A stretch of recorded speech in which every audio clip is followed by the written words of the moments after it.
इन्होंने तो हमारी पवित्र हनुमानगढ़ी में इन्होंने तो वहां नमाज भी पढ़वाने का काम किया था। क्या कोई जामा मस्जिद में कभी हनुमान चालीसा का पाठ कर पाएगा? क्या सरकारें करवा पाएंगी? क्या समाजवादी पार्टी और कांग्रेस करवा पाएगी? अगर नहीं करा पाएगी तो ये पाप क्यों करवाया गया था? अयोध्या में हनुमानगढ़ी की सीढ़ियों पर नमाज पढ़वाने का पाप क्यों करवाया गया था? कौन करवा रहा था ये? नासिक में जो निदा खान थी, जो कन्वर्जन के मामले में फंसी थी और वो अपने को गर्भवती बता रही थी और वो जेल भेजी गई थी, उसको जस्टिस जोशी साहब ने बेल दे दी है। सलाम है जोशी साहब को।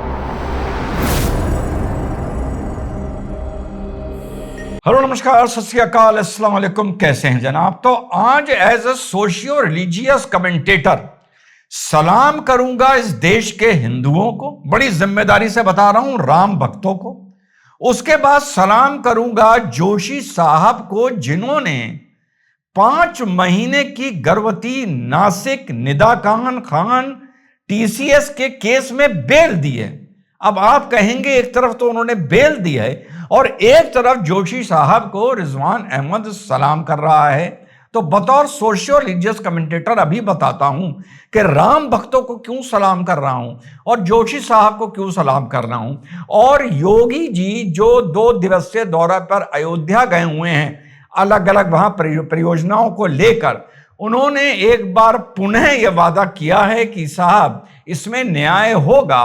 और पलटवार करते हुए समाजवादी पार्टी के अखिलेश यादव जी पर उन्होंने क्या बोला आप सुन चुके हैं कि क्या जामा मस्जिद में कभी हनुमान चालीसा हो सकती है जो तुमने यहां अयोध्या में रोजा इफ्तार, उन्होंने तो खैर नमाज बोला, नमाज पढ़वाई थी। इस किस्से का एग्जैक्ट बात आपको बता देता हूं कि अयोध्या के जो उस टाइम फैजाबाद हुआ करता था, जो आईजी साहब थे, वो ये प्रपोजल लेके आए थे। वो अति उत्साहित सेकुलर आदमी थे कि हनुमानगढ़ी के सामने रास्ते पर और सीढ़ियों पर रोजा इफ्तार होगा और वहां पर नमाज पढ़ी जाएगी। लेकिन प्रोटोकॉल को तोड़ते हुए उस वक्त के एसएसपी ने कहा था ये गलत है, ये नहीं होना चाहिए।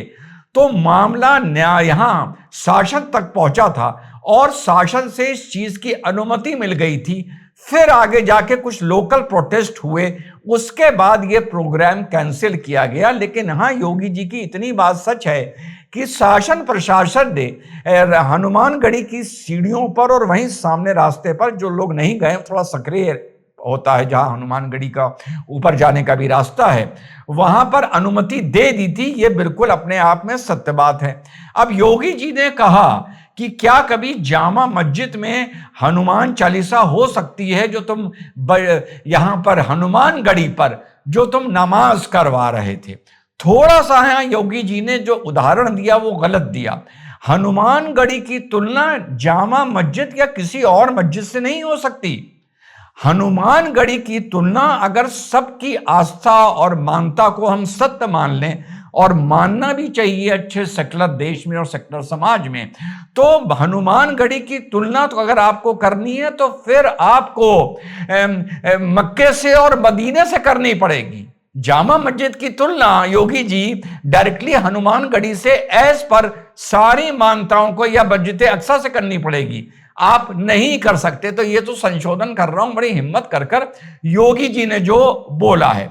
इसके अलावा जो मैंने अभी वीडियो के शुरू में बोला, मैं हिंदुओं को, विशेषकर राम भक्तों को सलाम करता हूं। यार, आपके जो आराध्य हैं, आपके जो प्रभु राम हैं, आपने जो कई वर्षों की, वैसे तो दशकों की और सेंचुरीज की, पर अगर हम हाल की बात करें, कई दशकों की मेहनत करके ये अपने पैसे से, सरकारी पैसे से नहीं, अपने पैसे से ये जो इतना भव्य मंदिर वहां रामलला के लिए बनवाया, अगर वहां पर गड़बड़ी आई तो हिंदू भाइयों और राम भक्तों, तुम्हें कोई जितना अंधभक्त बोल दे, तुम्हें कोई जितना बोल दे तुम्हारे दिमाग में गोबर है, जलील आदमी, लेकिन ना तुम अंधभक्त हो और ना तुम्हारे दिमाग में गोबर है। अगर तुम अंधभक्त हो तो तुम सिर्फ अभी के इस बैकड्रॉप में बात कर रहा हूं, सिर्फ प्रभु राम के हो। और इसके अलावा भी मेरे भाइयों, जब यूजीसी की बात आई तो आप अंधभक्तों ने चमचों को फूटी कौड़ी के चमचों को यह बताया कि नहीं, हम सरकार के खिलाफ बोलेंगे। यहां तो हो सकता है कि क्योंकि वो अगाड़ियों के खिलाफ एक बात थी, फॉरवर्ड के खिलाफ, सवर्णों के खिलाफ एक बात थी, तो सवर्ण यूजीसी के मामले में एकजुट हो गए। लेकिन वही चीज आपकी नीट में देखने को मिली कि नीट में आप लोग लामबंद होकर आपने सरकार के खिलाफ बोला, धर्मेंद्र प्रधान के खिलाफ बोला। और वो बात अलग है कि कॉकरोचों ने अपनी औकात वाकई कॉकरोच वाली दिखा दी।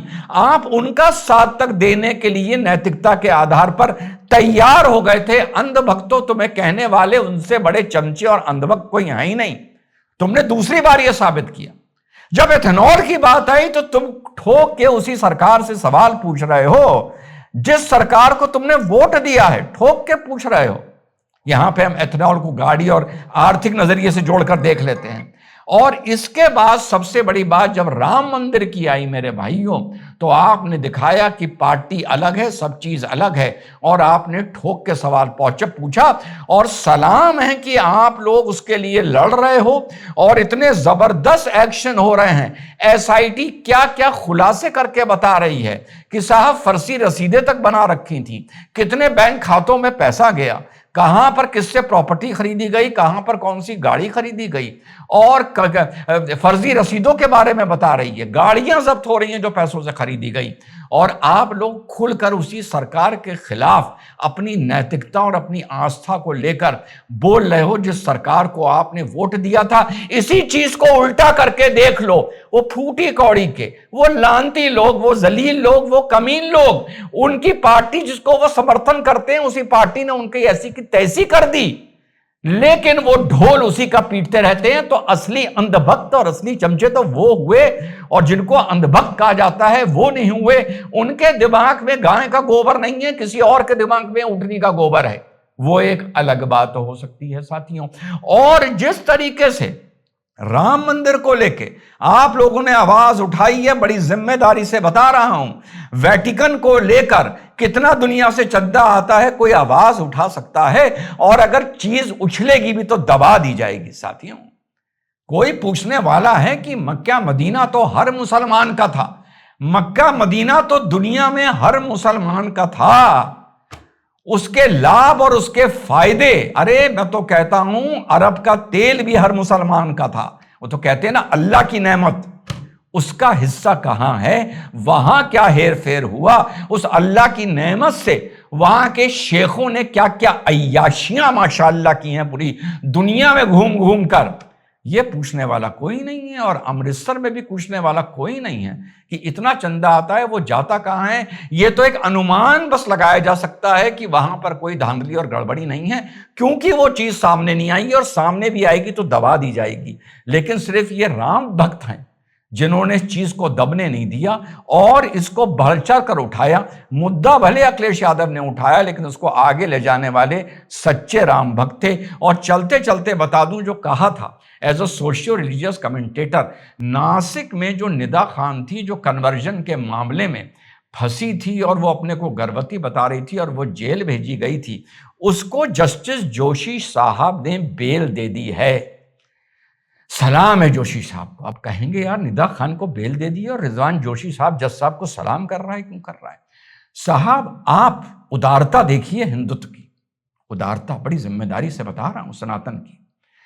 जब निदा खान को बेल दी गई तो जोशी साहब ने देवकी जी का उदाहरण दिया, कृष्ण जी का उदाहरण दिया कि माँ देवकी को क्या परेशानी हुई होगी जब इस तरह कारागार में या वहाँ पर किसी को जन्म देना पड़ता है, और हम नहीं चाहते कि निदा खान उससे गुजरे, और हमें माँ और बच्चे का उसकी दुआही देते हुए कोई कानून नहीं, बाकियों को नहीं दी, कानून नहीं, आर्गुमेंट नहीं, सनातन की मान्यताओं का उदाहरण देते हुए निदा खान को साथियों बेल मिली है। इससे बड़ा उदाहरण दुनिया में नहीं हो सकता कि तुम जिस आस्था को का मजाक उड़ाते हो, चैलेंज करते हो, हंसते हो, उसे मूर्ख बताते हो और उसको मानने वालों को कन्वर्ट करने की कोशिश करते हो, उसी आस्था का मानने वाला उसी आस्था का एक उदाहरण लेकर तुम्हें निदा खान बेल दे रहा है। इससे ज्यादा खूबसूरत एग्जाम्पल किसी मानता का नहीं हो सकता। जय हिंद, वंदे मातरम, खुदा हाफिज।